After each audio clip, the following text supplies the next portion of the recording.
Hello everyone, and welcome back to my channel, where everything you're about to hear and see has been done in one take. I'm your host, the One Take Man. And welcome, surprisingly enough, to the second Buffyverse video this month. I have to admit I didn't expect to do another one this soon. However, recent from my perspective, events have kind of pushed my hand or forced my hand. And what are these recent events? Well, between the production of that first Buffyverse video and this one, it has been announced that there will be that the franchise is going to be revisited, either as a reboot or a continuation. I'm not exactly certain, and it's been announced by Sarah Michelle Gellar that something like that will take place, and it will feature her character Buffy as a mentor figure for a new younger Slayer.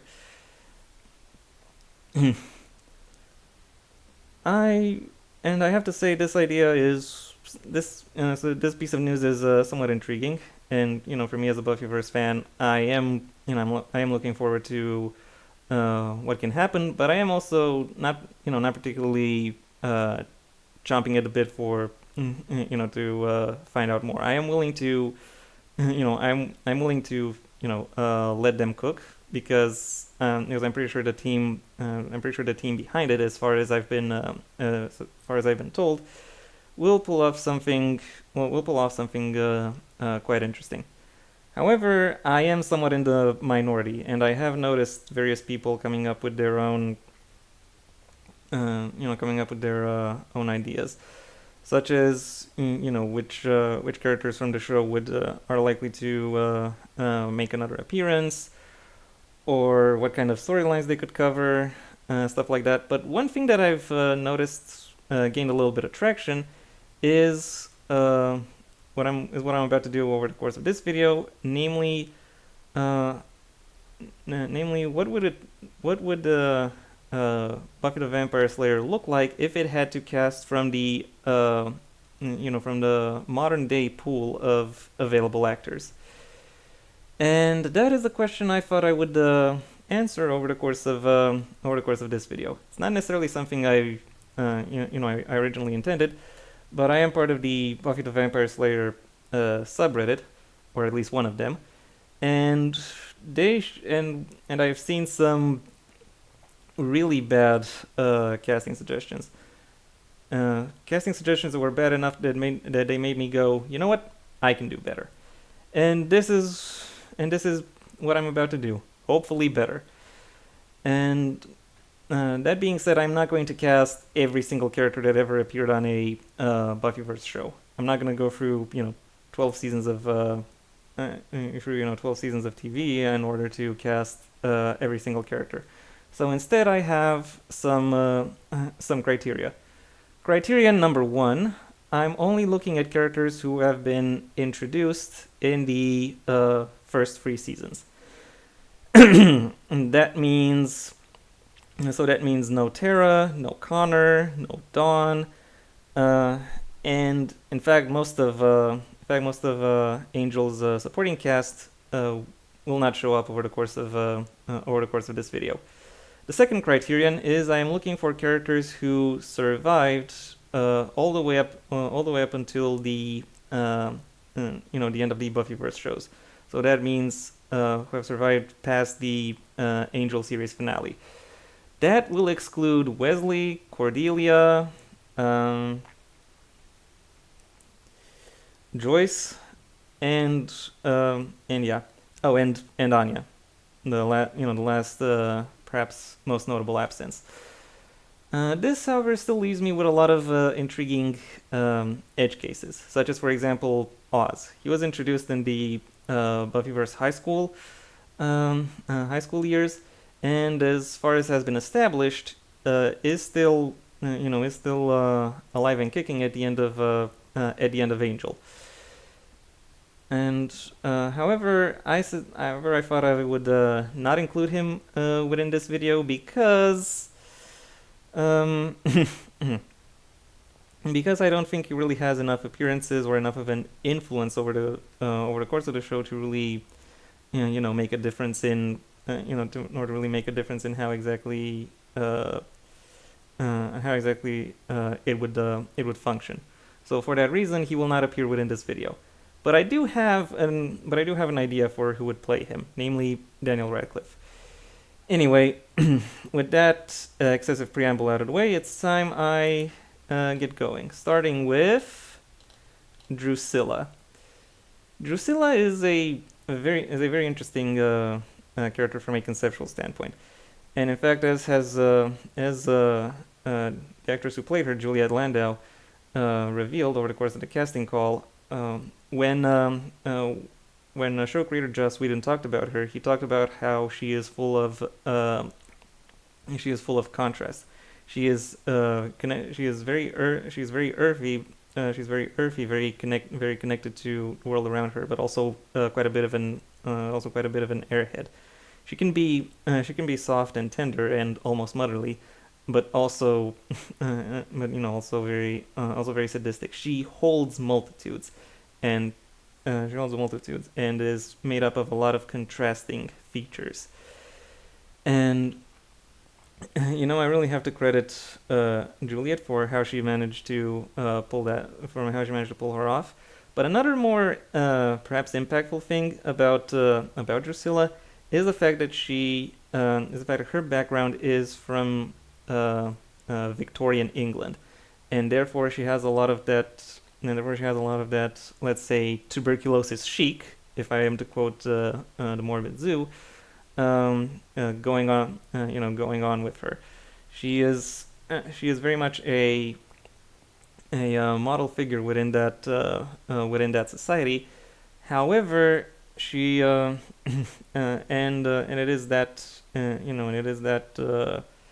that facet of her that arguably made her targeted by the people who made her a vampire. And as such, she has been able to confront that that aspect of her and very much make a lot of her pain and her trauma more towards her strength. And as such, she would, under normal circumstances, be perhaps one of the most difficult characters of this entire video to cast. But through recent reveals, there is one very obvious choice: Lily Rose Depp. Like, obviously. Nosferatu covers a lot of very similar themes about that also come to grips when it comes to Drusilla, about the fragility of sexuality, and particularly when it comes to how women were targeted for their sexual nature, sexual desires, and it is between those contrasts that Lily Rose Depp very much had to dance in order to bring her character to life, and as such, I think she can very effectively embody such a character in a more PG setting. So for that reason, I am casting Lily Rose Depp as Drusilla. Moving on, we've got Harmony. Yeah. It is a little bit weird to talk about casting Harmony and not Cordelia. However, in case you are curious, I would cast Jenny Ortega as Cordelia. Anyway, back to the girl of the moment, namely Harmony, and with her, she's actually she is simultaneously simpler and more complicated. She is very much throughout high school, she has very much been a typical mean girl, and however, she isn't really the head mean girl. She's very much the wannabe. She's the one who she wants to take on that. She has that sort of psychosocial connection to those who are to those around her who are a lot like her, but are to some extent better, or more applicable to the things that she herself finds interesting or speak to her. When she was done with high school, however, and when she became a vampire, she instead started to grow. She started to grow more into herself, and she started to find more aspects of her that are unique to her, and in that way she grew up in a very peculiar manner, because to some extent she is still a mean girl, but she isn't as defined by uh, but she isn't as defined by the pettiness that would have defined her throughout high school. She is she is getting by, and is doing her best to still maintain her connections. So she has a so for that reason, there is a very particular combination of strength and vulnerability, all of which emotional, that whoever has cast as her as a Harmony uh, needs to embody. To do exactly that, I chose Dove Cameron. Dove has a history with bullying, and it is something that she has talked about in other interviews, and it's something and she's very much an advocate, very much outspoken against that. Self-esteem matters to her, not just her own, but also cultivating that and the importance of standing up for yourself within your fan base. So having her to that end play so to have her play against her public image in that sense is something that I think would be quite interesting to follow up on. Also, it also would give her a little bit more of an edge after having been a Disney star. Moving on, we have Xander, the first of the good guys, and of the actual main quartet of the show. Um, I I I didn't really think much of Xander over the course of the show. I reckon he had his place within it, and for the most part, the show uh, uh, pretty much respected him and respected his role within the show. However, as I've interacted more and more with the rest of the fan base, I found that he is, particularly with the lesbian sides of this fan base. I found that I'm very much in the minority, and there are lots of characters who just see There are lots of people who just see Xander as the author self-insert who gets to do all kinds of a whole lot of crappy stuff without anyone ever calling him out on it. And okay, you know what? I understand. I have onboarded that criticism, and it is something that uh, that I've taken into account. When it comes to my appraisal of this character, and it is something that I will consider when casting him. And how am I considering it? I am.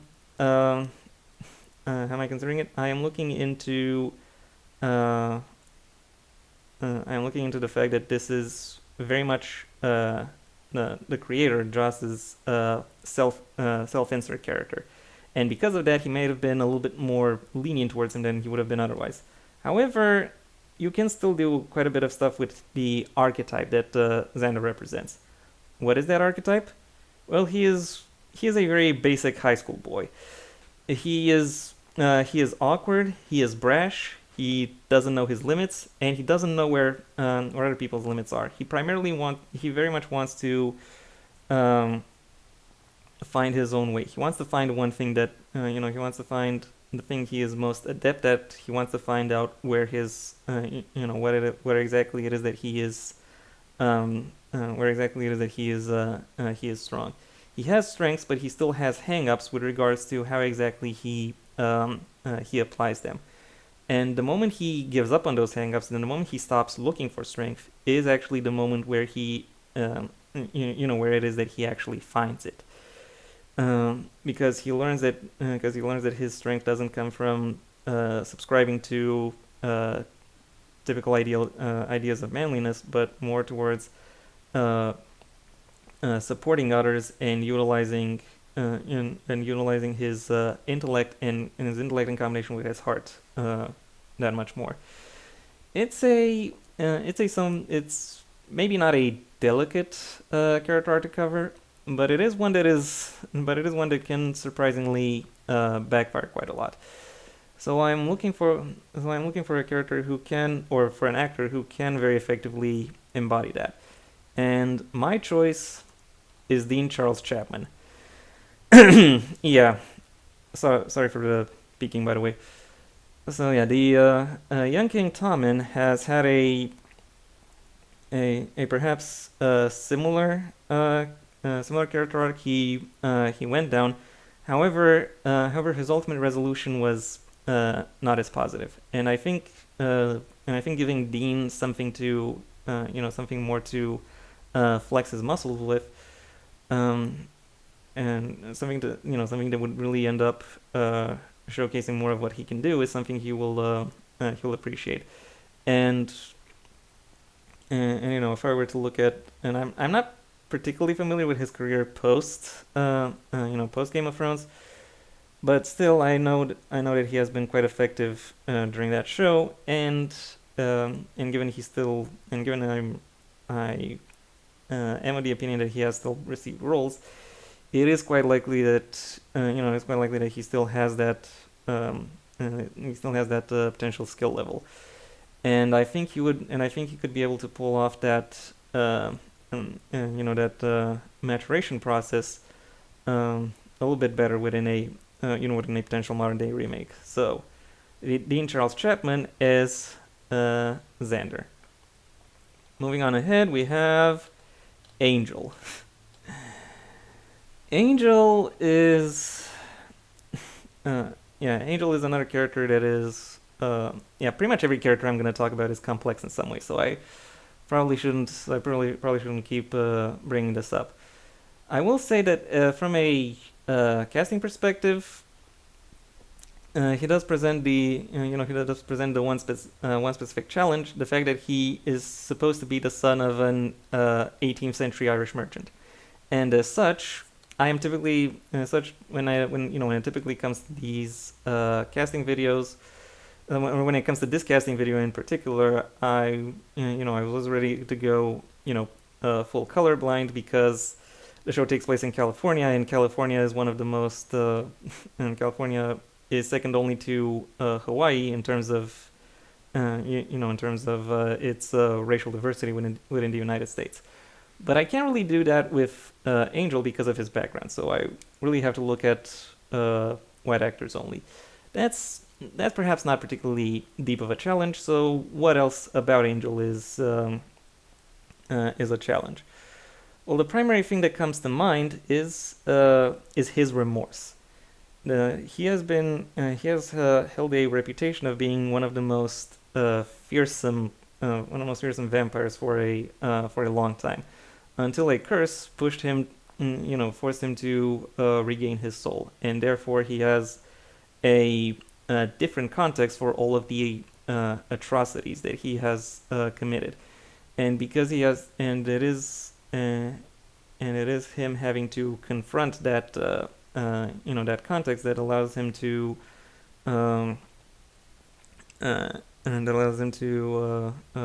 move ahead and as he starts to figure out, not just who he is, but also who he can be within this within this new world that he has been a part of for quite a while. That is one aspect of his casting. The other aspect is his evil alter ego, aka Angelus, the great monster that he was up until then. So whoever ends up settled with this character has to be able to portray regret, for the most part, decisiveness in key occasions, and certain stretches of playful sadism, which is an intriguing combination to attempt, but I have found one. I found one actor who I think could pull that combination off. Freddie Highmore. Yeah, this is gonna be this is gonna be perhaps one of my more controversial picks, but I'm sticking to it because Freddie has plenty of experience. First of all, plenty of acting experience. So he has been uh, in lots of different characters in lots of different situations as a former child actor, and I think giving him this kind of character who can be both full of pathos, full of melodrama, but also have plenty of more subtle moments of gravitas. Someone who could, someone who is caught in a, someone who is catalyzed to change through through the influence of an aspirational figure, uh, is an opportunity that would make for a more interesting performance. Also, he did play Norman Bates in the titular character of the Norman Bates miniseries, so I think he can. So I think he also has that sadistic playfulness locked down. So for that reason, Freddie Highmore is Angel. Next up, we have Faith. One of the most one of the most visible female characters in a show that is very much all about female empowerment. Faith is Faith is very much a survivor torn between doing what is convenient and doing what is correct. She especially in the beginning, she has a very loose way of carrying herself. She has gone through through archetypal stern authority figures, and now very much wants to do her own thing. Wants to play around with what it is that she is presented. That also means that she has a potentially nasty habit of negating any kind of consequences that are thrown her way. She doesn't want to experience that. However, eventually they come crashing down, and she has to hunker down with herself and embrace her own responsibilities. This role, I have to admit, is a little bit cursed. Not only because this character has gone for some stuff, but also Eliza Dushku, who has played her, has been subject to a lot of harassment because of this role, both on set and off it, in terms of the kinds of fan mail that she has received. So yeah, I am not surprised that she left Hollywood, even if she didn't leave Hollywood specifically because of the Faith role. So it will take someone who can who can both sail and crash in order to bring this character to life. Someone who can embody a surprisingly complex level of grace in order to make it work. And towards that end, I have chosen Chloe Grace Moretz. Yeah, that pun about Grace was totally intended. Chloe is once again another former child actor, and again, as such, she has plenty of general acting expertise, and through that I think she has gained plenty of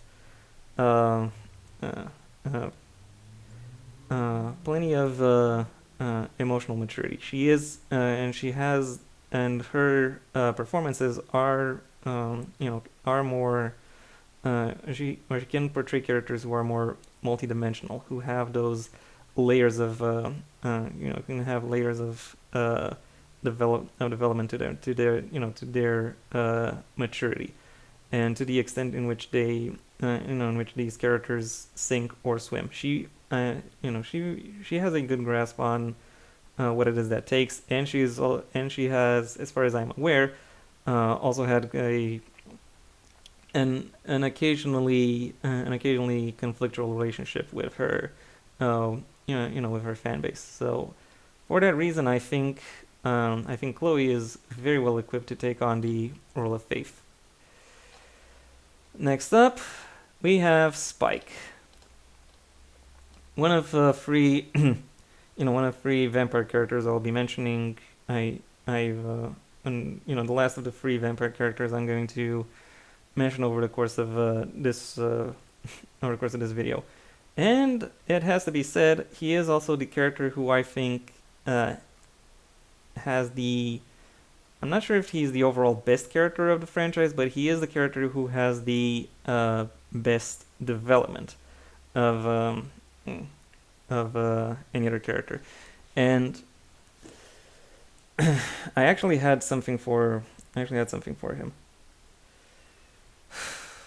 You'll have to excuse me for catching me a little bit with my pants down. What can I say about Spike outside of that? Outside of what I prepared. He is another.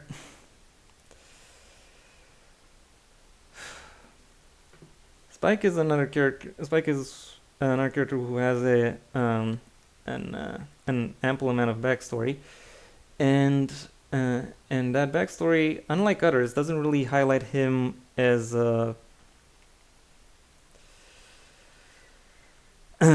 doesn't really highlight him as particularly complex, because he is still somewhat of a one-track character, but his one track is a little bit more. But within his one track, he is able to showcase variety. He he has his central drive, but he has shown himself capable and willing to play around with it. Okay.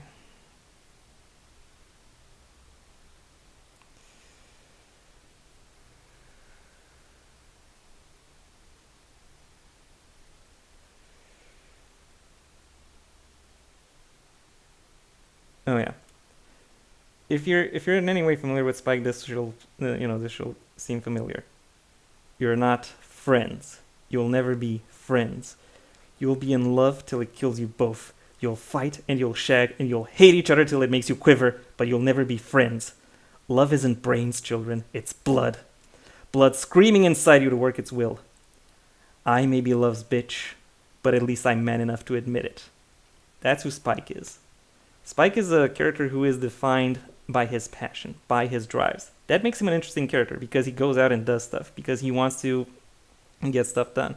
But it also brings him into a lot of trouble as he learns to, particularly when he finds himself within Sunnydale and finds forces that can effectively counter him, meaning that he has to temper his hedonism with his, with his other drives, primarily for, or rather, he wants to, or when he has to temper his pleasure seeking with his desire to not face harm. And that means, even though he has a, you could argue he has a one-track mind, it turns out that track can be surprisingly wide. And the character and the actor who I think can most effectively embody this character is Tom Holland. Yeah, kind of a weird pull if you actually think about it. If you first think about it, but if you think about it a little bit deeper, you will realize that the character Tom Holland is most well known for, Spider-Man, actually has plenty of similarities to Spike. They both receive formidable power, despite not choosing to. Their power pushes them. Their powers push them against their loved ones, and they ultimately end up screwed over by forces bigger than them. The more important thing to note about each of them, however, is that they never give up on who it is that they actually are, and that and that brings them as many benefits as it brings them problems. And for that reason, for that label, and for that ability to, I think, effectively portray inner conflict, as well as giving him an opportunity to a little bit loose, I think Tom Holland would be a very interesting depiction of Spike. Moving ahead, Willow. From the best male character of the franchise to the best female character of the franchise, and if I am to go with full honesty, she is also my favorite character within this franchise, and that stems primarily from the fact that stems from many things. Chief among them would perhaps be that just like Spike, she also had a great deal of development from an awkward nerdy girl who is very much defined by her knowledge to the detriment of everything else. She eventually grows into the capacity where she can fully and effectively utilize that knowledge and her ability to gather it in such a way as to become a more active contributor to the to the world around her, and who despite even though she supposedly knows better, she still messes up quite a bit, but she is nevertheless capable of redeeming herself and of finding better ways within which to utilize her gifts, as she also gets to understand them a little bit better. And to play her, I think the best option would be Anya Taylor-Joy. Those of you who also follow my main channel may perhaps know that Anya Taylor-Joy is also my casting of choice when it comes to who I want to play my self-insert from the novel series I'm writing. So her playing my favorite in another franchise should perhaps not be surprising at all. She is kind of pushing it in terms of the age, but she still has those big expressive eyes that they would be quite effective at conveying the vulnerability that Willow is supposed to embody, at least initially. Also, as seen in the King's Gambit, she is capable of embodying that that aura of intellect. She is able to showcase herself as a competent, meaningful figure within her setting, and I think her wrestling with that competence and wrestling with that understanding of herself and with the perceptions of others is something that I think she could quite effectively pull off within this role. So for that reason, I am casting Anya Taylor-Joy as Willow. Moving on, we have Giles, aka, or to be more precise, Rupert Giles, Buffy's Watcher, and a man who is somewhat unorthodox among Watchers, because he actually cares and worries for his charge. For his charge and for what could happen to her.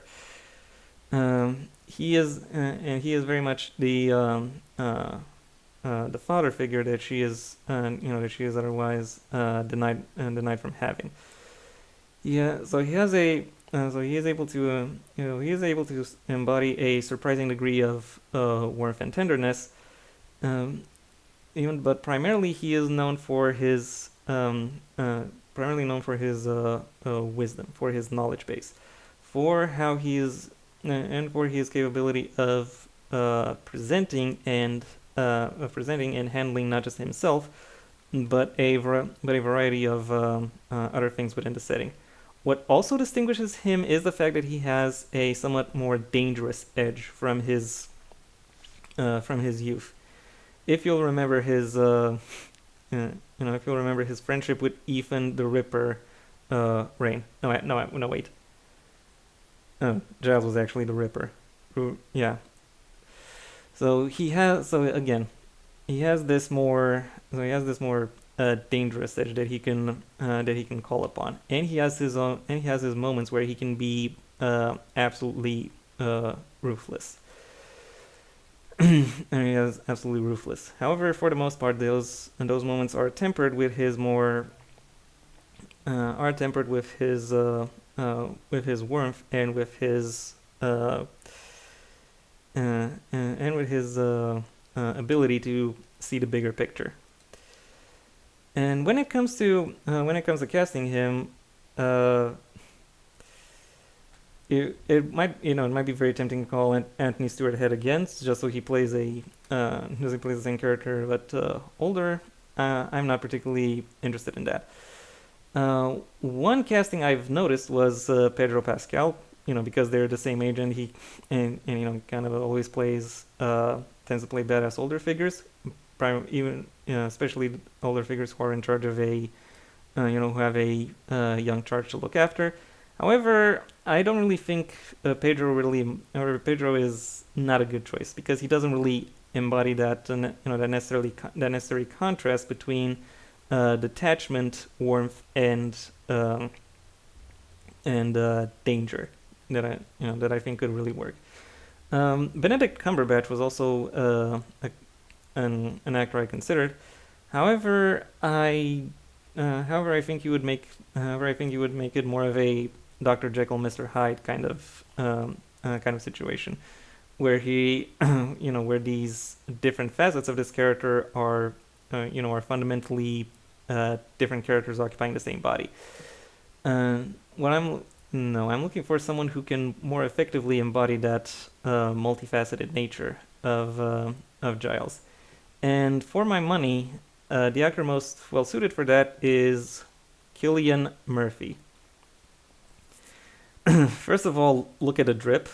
They very much, they have that, and so he has that going for him.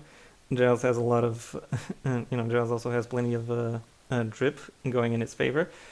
And but beyond that, Cillian has a lengthy and storied career behind him, and within that lengthy and storied career, he has been able to portray, or he has portrayed, a variety of characters who who have their edges, who have their strengths, who have their tender moments, and I think. A role such as this one, which would allow him to showcase, which will allow him to showcase his strengths in all of these facets, is one that I think would work more. Is one that I think he can very much turn in his favor, and one where he can deliver a memorable, meaningful performance. So, for that reason, Cillian Murphy as Rupert Giles. And last but not least, we have the main girl herself, Buffy Summers. Buffy, before being called up to be the Slayer, she was very much a typical Valley Girl, mean girl cheerleader. She was, worried about her appearance, worried about boys, worried about, worried about not just fitting in, but also standing out within her friend group. Her friend group, primarily focused upon entertainment and getting showcasing her aptitude within the group. Once she became a Slayer, she found herself saddled with responsibilities that she didn't want, and responsibilities that she constantly chafed against, at least in the beginning.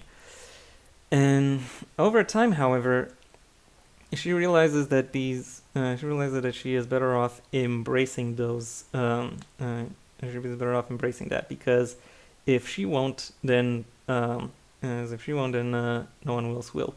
And also that that facet of her is a strength, in and of itself, and she becomes and she becomes a more well-rounded, more effective, more rounded, more effective character through that embrace. Also on a more personal level, she becomes more reasonable, more level-headed, and more engaged, perhaps more in tune with the the rest of the world, capable of confronting literally everything that comes her way. The horrors persist, but so do I, kind of thing. So yeah. When it came to playing her, Sarah Michelle Gellar was able to embody a lot of sass, a lot of strength, but also a lot of tenderness. And all of that comes through in in specific ways in pretty much every scene with every with every other character, with every other actor. The show put her through, the show put not just the actress, but not just the character, but the actress herself through a lot, and she was able to very much step up to the plate and make and turn this character into one of the most intriguing in television history. And it is for this reason that casting Buffy was really freaking hard. I could have just said that that an unknown should play her and just leave it at that, but that's not really me. I went through a whole bunch of I had to go through a whole bunch of actresses, looking at their portfolios and what exactly they could do. And while a lot of them could talk the talk, I wasn't really convinced they would really be able to embody that the presence that would be necessary to bring Buffy to life. Except for one. Daphne Keane. Another former child actress, just like Sarah Michelle Gellar. She might not perhaps be the quote-unquote best actress I've looked for, or the most technically proficient, but she doesn't really have to be that in order to play Buffy. She really has to make this character her own, and towards that end, I think Daphne really has everything that she needs to. She has I think she will be able to embody that greater degree of complexity that results from Buffy's struggles with her new duties, or with her Slayer duties, and her general life as a high schooler, all the while dealing with various threats and. While dealing with various threats. So yeah, that's the thing that she really has to do. She has to embody a level of strength and a level of sass and of attention to her surroundings that I'm not really sure many other actors in that position would be able to do. And from what I've been able to see of her and of the roles that she has taken on so far, I am for the most part convinced that she has all of the necessary attributes in order to make this role her own. So for that reason, Daphne Keane is Buffy, the one and only Vampire Slayer. Yeah, okay, one and only, even though I have another one I cast here. Never mind. Again, sorry for the peeking. And yeah, that was my video. Thank you for your attention. If you've enjoyed what it is you've seen, well then please like the video, maybe even share it wherever you think other people will also like the video.